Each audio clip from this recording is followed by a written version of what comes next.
Okay, this video is going to be really helpful and cool for you Airbnb hosts. I know that you guys know Airbnb is considered a peer-to-peer software. Host, person, we're friends, we're peers. No companies involved per se. I know you know what that means by definition, but I don't know if you know what that means for you as a host, as a provider of a product on a peer-to-peer platform.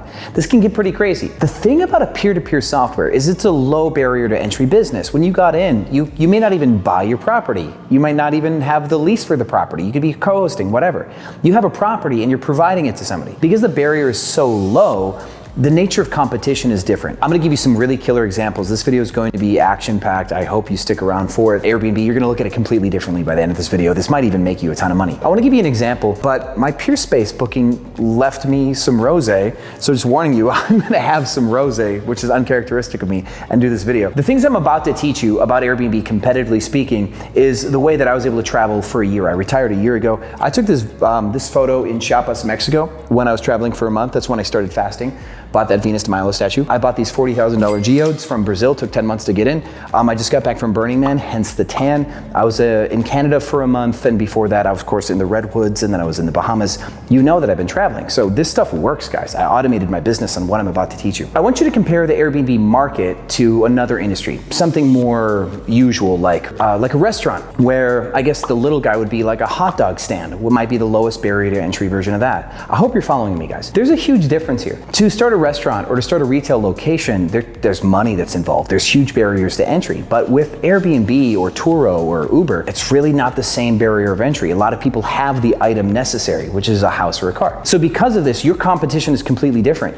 You're not competing with Walmart, right? You're not competing with Amazon, you're not competing with Whole Foods, you're not competing with In-N-Out Burger, McDonald's, you're not competing with the big boys. You very rarely are. In this space, in the Airbnb world, you're competing with what is most often to be a host with one or two properties, and that's it. And what's really cool about this is that you can outperform everybody. You can very quickly be the top 1% in this industry if you truly understand the competitive market space. And that's really what I want to get you in this video, is I want to help you get to be the one top percent, because it's actually that easy. The work it takes to get to be like 1% here is the same work it takes just to start a business, like if you're going to start a restaurant. So I'm going to give you the top 5 mistakes that hosts are sharing online, because you're learning online, you're watching this video, right? And because the people sharing best practices, the people giving advice, a lot of them are small and they don't know what they're talking about. It's okay. There's small people with 1, 2, 14, 20, there's people 25 properties that think they're the best in the game, and that's okay. But they're giving you bad advice only because they don't have the data, right? They don't have best practices from running a business for years and years. And so in this video, I'm gonna give you the top 5 things you've probably heard within the last month that are just markedly false. Take these, fix these 5 things, and then from there, understand that your competition, and even people like me, I'm a guru, right? I'm probably the most famous YouTuber / Airbnb host in the world as far as an educator goes, but I still only have 150 properties. Sonder, when they went public with over 5,000 properties. I'm still very much a little guy in the space, even though like here you are listening to me. You can actually pass me. Some of my students have 200 or 400 doors. I only have 150. See, so you can beat the gurus of the game. And that's what I want to give you, is a shot at the title here. The first one I hear all the time, and there's a lot of people talking like this, and this comes from the very smallest hosts, people with 1 or 2 properties, is if your calendar is 90% occupied, your price is too low. Now, the reason why this is false is because there is an assumption that your prices don't change, right? That is the assumption that a lot of hosts have. And how many of you do you personally change your prices? You might use something like Wheelhouse or Price Labs or Beyond Pricing, or you might do it by hand. And if you've been following this channel for more than a couple years, you know that I nerd out on pricing strategy or dynamic pricing. Just the concept of dynamic pricing is really the thing that a lot of these people don't know. What I want to actually tell you more so about isn't that dynamic pricing exists, you should know that, but how few people know it. If you see a past video where I talk about the multi-calendar, where I show you how to get the multi-calendar, that video came because I spoke at an event in Houston called Rentalpreneur Summit. And when I asked the crowd of 200 people who all had Airbnb properties and multiple, who here knows what a multi-calendar is, less than 10% of them raised their hand. Now this is so important to understand because pricing changes happen in the multi-calendar. If you're going to change your price, that's where you're going to do it. So the logic would then imply less than 10% of people who have Airbnb listings and even multiple change their own prices on their multi-calendar. How crazy is that? So when somebody tells you this misnomer that if you're 90% occupied, you're too cheap, they're saying that if you don't change your prices ever and you get 90% occupied on your base price, you're too cheap. That is what would be correct. So what you do is you raise your prices. you're going to get a booking or 2 or 3 or 5 at your full rate. And as your calendar starts to fill up, you use dynamic pricing and start to drop rates. Like if somebody's checking out on a Tuesday, that's a really hard day to fill, right? So you probably will lower the price on that one. Or if you have an opening tomorrow, you're running out of time, you're probably gonna lower your price on that one too. So dynamic pricing is the misnomer here. You change your prices and you can get 100% occupied, and you can make the argument, the solid argument, that your price was as expensive as it was going to be on all of the dates that you sold because your prices are dynamic. Rose 2, it's really funny that this comes right after this one. Another one is that don't lower your price. This is something that people say online all the time, and it's because they don't like guest experiences. They have a harsh time with guest experience, which is they believe that if you lower your prices too much, that you're going to get bad guests. Now, this can be true in certain urban markets, and with bigger properties, there is a danger here. There's a risk management approach to this that you should really consider. But it is not strictly price that leads to a bad guest. So if you're going to lower your price to get full, you want to be proactive. You don't want to get stuck with like a 4-bedroom house that is empty tomorrow or the next day, because in that one scenario, the price you have to drop your price to get booked tomorrow in a 4-bedroom house might be the same exact price that a studio would have to be. So if I had a 4-bedroom house unbooked on a Tuesday, and I had a studio apartment unbooked on a Tuesday, they might both have to be $50 to get booked tomorrow or today. And for $50 for a whole house, now you're asking for trouble, right? So because of lead time, because how big groups book when they book in advance, your prices should be lowering further out on big properties. Your 4-bedroom house, instead of dropping rates because you're running out of time a week from now, like you could in a studio, and you probably could do just fine, like waiting until a week away to start dropping your prices, you might be fine with a studio. But a 4-bedroom house, you probably should do that a month in advance. Because if you can sleep 14 people in a house, groups of 14, there's a lot of planning, right? So they've probably started to lock in their plans at least a month in advance. So if you drop your rate a month from now, maybe so 15 days, 17 days from now, you might get a booking for another group, like let's say a small family, like a family of 5. Sure, you didn't get a book of like a group of 14, but you still got a family of 5 that planned their trip a couple weeks in advance. That's a healthy way to lower your price, where you don't deal with the one reason why people say don't lower your price. Because it's not just price, but it's the last minute booking part. It's people who don't have any previous reviews. It's locals booking and low price. There's a lot of red flags here. And there's companies that actually do screening and will give you a risk score. And I'm talking to a couple of them, so stay tuned for future videos. I might show you a couple cool softwares that help you determine if somebody is risky outside of just price. Number 3 is don't charge guests for damages. They'll leave you a bad review. You probably, hopefully just saw this video that I posted. If you didn't just see it, go back and watch it. It's less than a month old by the time you've watched this one, I promise you. The fear here is that if you ask a guest for money, they're gonna retaliate and give you a bad review. Spoiler alert on that last video is there's an order of operations that you by right get to go through on Airbnb. Even the biggest influencers in the space don't know this. There's a gentleman named Robuild who's got like 14 properties, and he doesn't do arbitrage, and so what that means is he just doesn't have a lot of resolutions under his belt. That's it. He's a YouTuber with a lot of fans, but he just hasn't gone through the resolution process enough to innovate this part of the business. We've had over 1,000 successful resolution claims, so we have hard-won experience like Spartans on this. Now here's the cool thing about this. You have 14 days to file your claim. You need to start it today. If somebody breaks something and your housekeeper finds it, they send you photos, you start the claim right away, but you can save it as a draft with the photos timestamped, uploaded a certain day. Airbnb sees all that. Then you can go to the guest and ignore the fact that that exists. Don't have a chip on your shoulder and say, hey John, thank you so much for staying. I hope your 3-day stay was super great. I hope we did everything we could to give you a 5-star stay. If you could please leave us a positive review. And if there's anything else you need to know or that we can help you with, please just let me know. I'd love to continue to serve you as your host. Something like that. Well, now John leaves you a 5-star review because he thought he got away with murder on the damage he did, right? So he leaves you the 5-star review and you say, hey, thank you so much. Hey, by the way, we discovered some damage. There's some broken wine glasses, missing TV, and we have to start a claim with Airbnb in order to get paid by them. We, of course, don't know how this damage happened. We just discovered it this way. If you have any insights for us on maybe why the TV's missing, we would love some feedback on that as well. But yes, just for full clarity, you're gonna see a resolution and Airbnb is gonna ask you about the TV. If you do know anything, please let them know. And then you start the resolution claim. Now, they already left their review. So now that you're asking them for money on the TV, there's really nothing else they can do. And if they tried to change their review, which Airbnb doesn't allow, but let's say Airbnb ever did, you'd have clear proof of bias, which if you look at Airbnb's review subsection content policy, Airbnb says that they do not allow clearly biased reviews. So if the first review they left was unbiased, and then you asked for money and they went to try to change it, you can prove a clear bias there. Now, I will have another video on how to combat negative reviews. I've had many attorneys in Philadelphia. Unfortunately, I had to go through some fights, some legal fights, and I hired 3 attorneys to battle various stuff. And I've learned so much about making legal arguments that I can now finally teach you how to battle Airbnb's arbitration and review policies and everything the legal way. So I'm gonna do a video in the future about how you can get reviews removed using a legal process that I learned. I paid tens of thousands of dollars for that, but that's what happens when you're in business and you're like me. I'm so impulsive that I just kind of push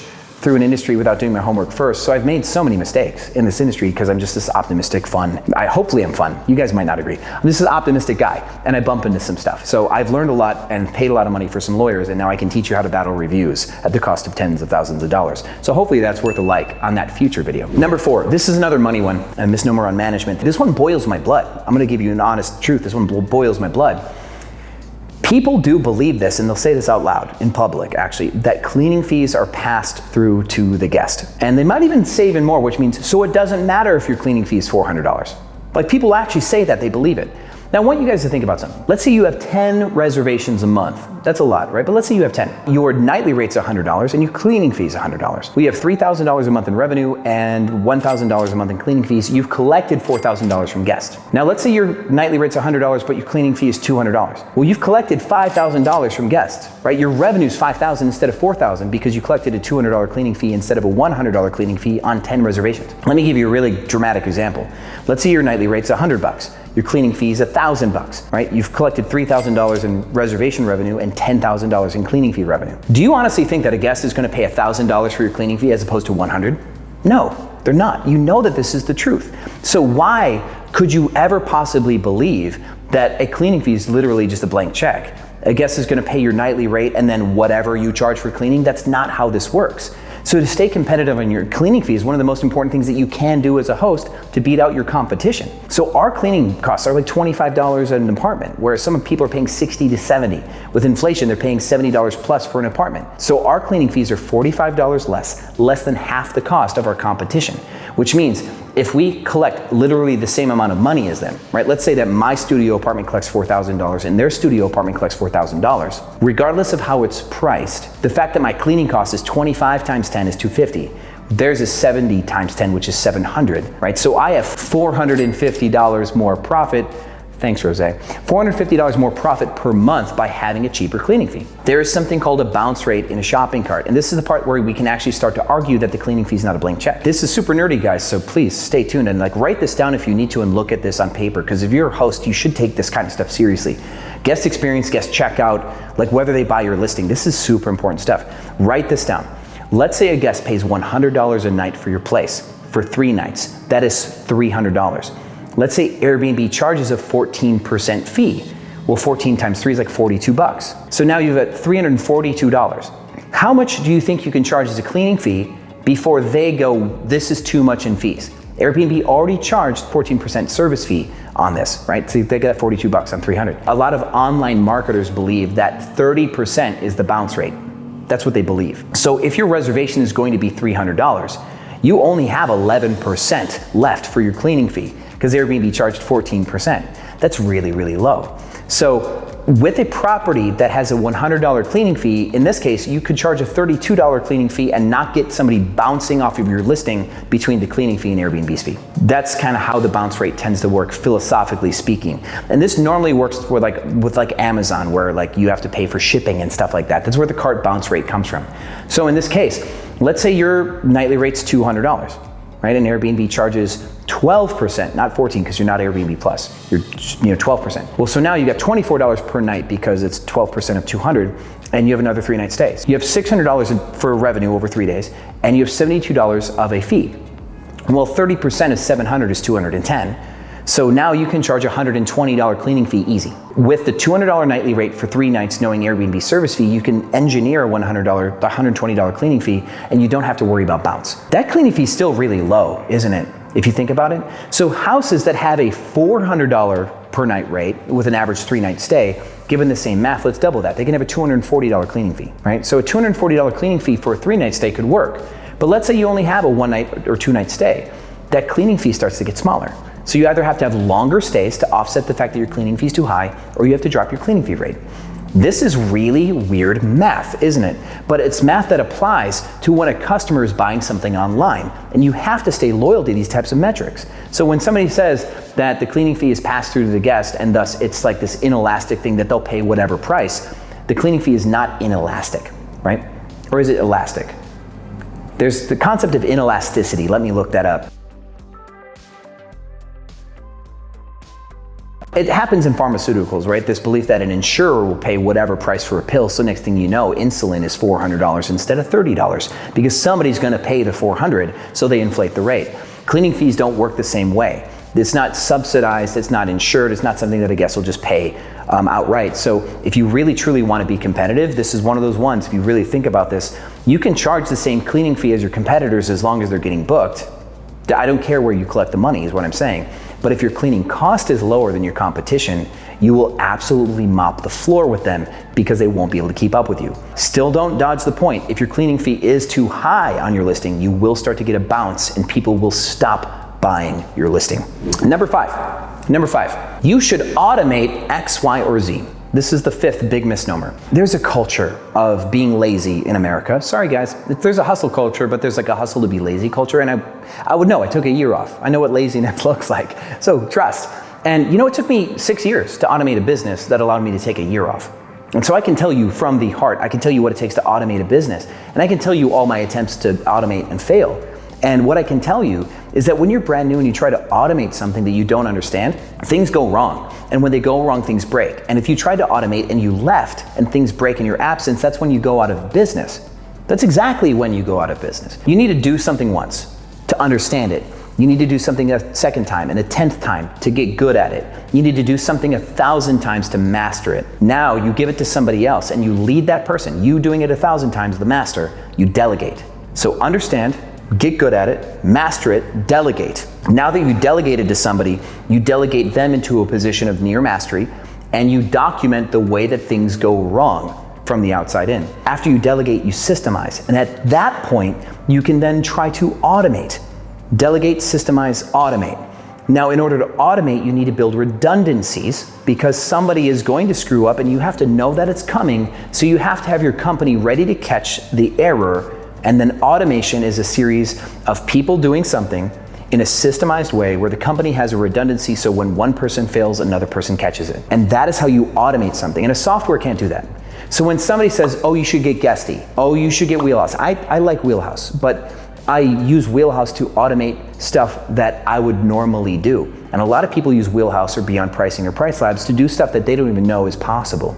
Right? So how do you automate something that you don't understand is really the true question here. Do your own pricing strategy, change prices manually, do your own housekeeping so you can train a housekeeper, do your own customer service so you can figure out what messages to schedule and why they're important and what messages not to schedule because you're going to offend your guest. And then you train somebody to watch all the things that you've built, watch them work, watch them fail, watch them adapt, and then create systems, standard operating procedures, best practices, and write those down. And then hire another person to supervise all the people that you hired. So if anybody fails, that person comes in and saves the day. And that's how you automate. And that's a long time coming, don't you think? So instead of rushing to automate, you should be rushing to excellence and then rushing into leadership so you can excellently lead people to run your business for you. And that's how you automate. You don't do it day 5 buying Guesty. Save the money. So if you have any questions on this video or you want to know what other mistakes other hosts or other gurus make, ask me in the comments because I'm always here to help you guys. I'm gonna finish this rosé. I'll see you on the other side.